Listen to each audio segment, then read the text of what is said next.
Hey guys, what is going on? It is me, Mr. Mario, and what you are seeing on screen right now, in case you are watching the video, thank you very much for being here, but it is Rise Son of Rome on the Xbox One. I actually picked it up this weekend and just now finished it. Yes, it is pretty short, I'm gonna get into that, but it inspired the, I guess, role or whole theme of this commentary that I want to bring to you all, and that is review scores.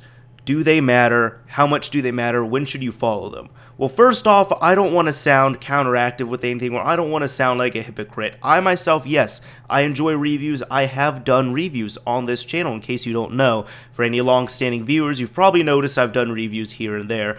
I like doing them. The reason why I haven't done any recently is not because I'm against them, it's just because they do take time, and I don't have as much time to do that now, so normally it's time I would rather devote to other videos and such. But when I do find a game that I really do enjoy or something I really want to make, or if a game is short enough to review, I will do review, or at least a first impressions when I can. Now, getting into that, review scores. Recently, in my last few reviews, I've kind of said that I want to stray away from doing numbers for games. You know, I normally do a 1 to 10 scale, 10 being the highest, 1 being the lowest. And normally, you know, the games I reviewed, I felt like I gave very fair scores, and I justified everything on the background behind their score. However, I was saying I kind of want to stray away from these number reviews. And I don't know, I just kind of felt like doing it, but now, seeing some stuff like this, it's really kind of put into thought, and it's like, maybe this is why I kind of stopped doing that. I'll put it like this. This game, Rise, right here, I really enjoyed it. I really did. I liked it. I felt like it was a solid game. Now, I've told many people about this. I've said, and I knew this going into it, I knew it got bad reviews, but what convinced me to get it was due to the fact that many friends had bought it, and they were saying, it's not as bad as the reviews say it is. It's a really good game. It's really fun. And here's the thing. I'll say this right now. Many people, every reviewer was saying it was repetitive. Now I was thinking, oh, well, you know, every game can be labeled as repetitive, but I can see the repetitiveness with this game right here. The executions aren't really that varied, which I found kind of disappointing, so that really brings a whole layer of repetition to the game. But aside from that, that's the really only annoying factor I found.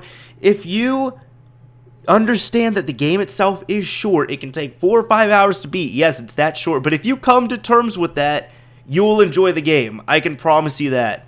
And that was one of the things reviewers were picking apart with the game. They were saying, oh, it's too short, it's this, it's that.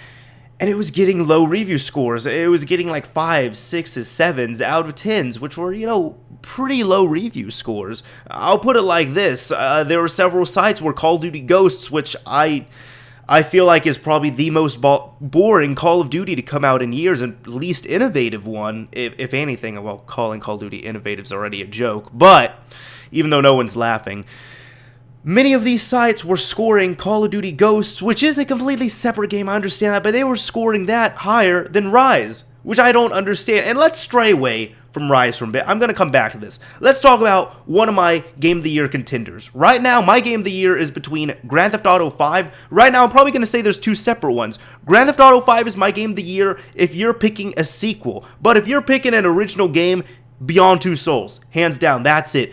That is my favorite game this year. I felt like it was amazing, and you guys already know how I felt about it. I did a short video on it, but I absolutely loved that game.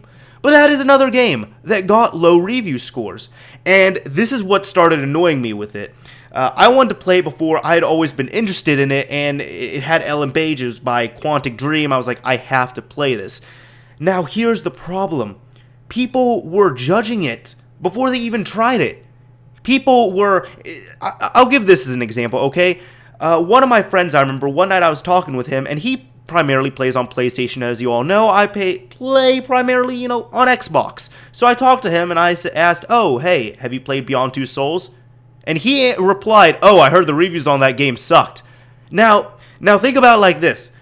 I asked a question, and he gave me a completely separate answer, leaving my question unanswered. I asked, have you played Beyond Two Souls, which is a yes or no answer. I did not ask, Have you looked at the reviews for Beyond Two Souls? So it's things like that. People will look at it. Many people don't even read or watch reviews. They will look at a number. If a game gets a 5 out of 10, a 6 out of 10, a 7 out of 10, they'll be like, oh, well, the game is terrible. They're not going to look into the review. They're not going to see the reasoning behind it. It's just things like that. Like, honestly, for me, for example, like with Rise, a lot of people were nitpicking. I'm coming back to this right now. A lot of people were nitpicking that the game was short. And I was talking with some friends about it, and I said, you know what? It's really tailored to the type of series it is, the game, and the player. There's several times, I really enjoyed this game. I want a game where, I could beat it in a weekend and be happy.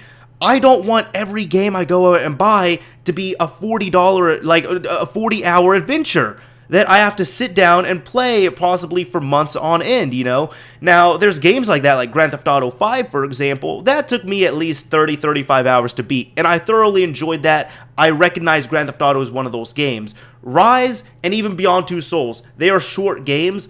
I recognize that.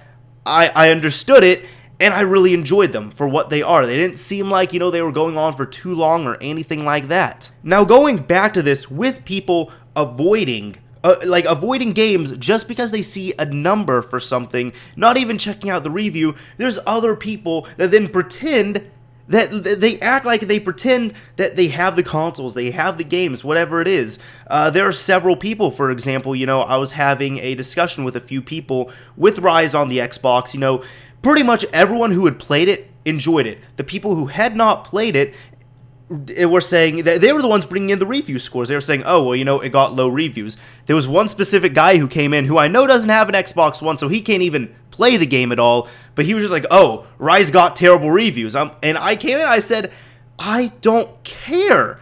I bought the game. I just played it.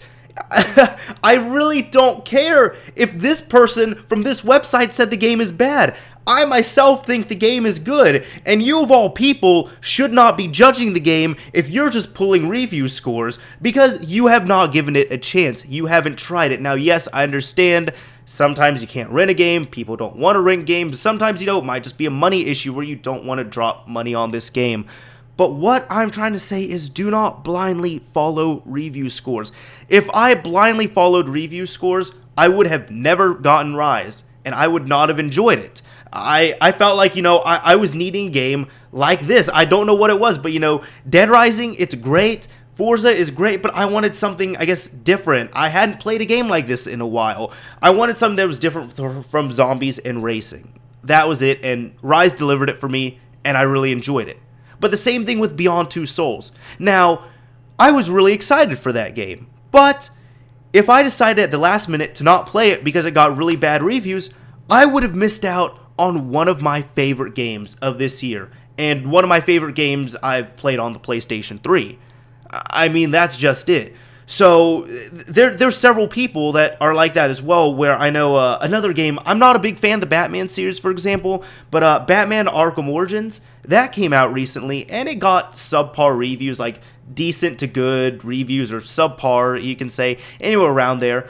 But several of my friends who really enjoy the Batman games really, they hailed it, and they said, it's a really good game. It's a lot like Arkham City, except they added in a few things. There's some things that don't make sense, but this game is good overall, and I really recommend it. And again, as I said, it really depends on the end player as well, who's doing this. There might be people who, they're not, they don't take much to impress, and they might love first-person shooters, so every Call of Duty that comes out is fresh to them. It's like a 9 out of 10, 10 out of 10. If you're happy with that, cool.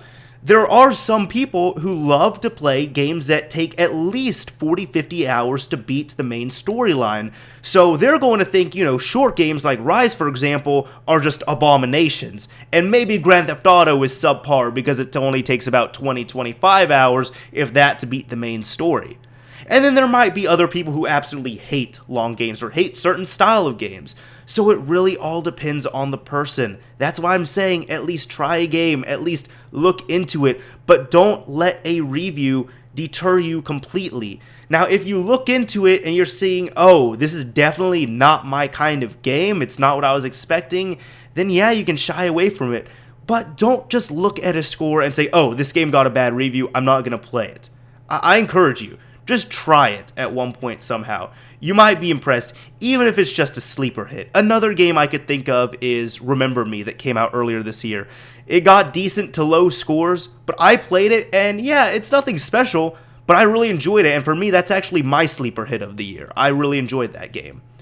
Anyways, this is Mr. Mario, signing off. Thank you for watching, everyone, and if I can leave you all with this little bit of advice, I'll say don't blindly follow review scores from other people. Be your own judge, be your own reviewer. That's the best thing you can do.